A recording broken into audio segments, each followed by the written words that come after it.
Mark, I know you've been asked a couple times to compare Herbert to Mariota, just his demeanor and stuff, but I guess should ask about Musgrave. Can you talk about Justin's performance and tying the record that Musgrave had since '89 for yards in a game? That I did not have the Musgrave first question pot.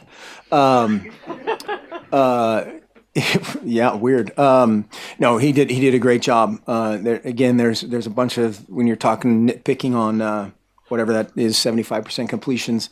It's a good thing, but we had a couple plays that were there that he'll kick himself about, but he's just kind of going out there and having fun and playing, and the guys have certainly rallied around him. Bill Musgrave was a stud and now is a great coach, and so I think we'll have to push that back a little bit on the comparison for Marcus or Bill or Doug or any other Musgrave. Coach, can you talk about the defense and the takeaways they had tonight? Yeah, I mean, obviously the huge play was Lana there right before halftime, getting that play contributed by those guys, or part of that due to the guys up front creating some pressure. But it was big to get off that schneid. I didn't even know that was, 14? You guys know these stats better than I do. 14 quarters of no picks, and we hit ourselves in the chest a couple times last week and on plays that could swing the game, and it happened, and so that's a huge deal.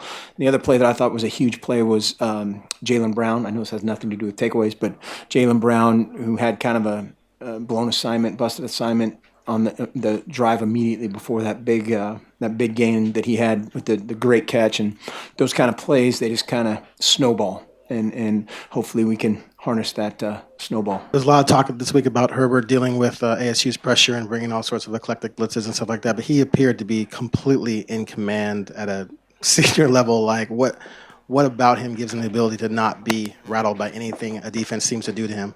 Well, I think, it's a everybody in deal. I think the coaches had a great game plan to vary both free releasing the back, protecting, how varied we were in protection is a big deal against these guys because of how they pressure you. The front obviously plays a part in that, and the biggest thing that he did so well is, like you said, when it was not a great protection scenario and he gets 4 yards, that's a huge play on first down against these guys. They kill you when it's 2nd and 16, 2nd and 15. That's where they make their money, and so 2nd and 8, even 2nd and 6, 2nd and 5, those are huge victories.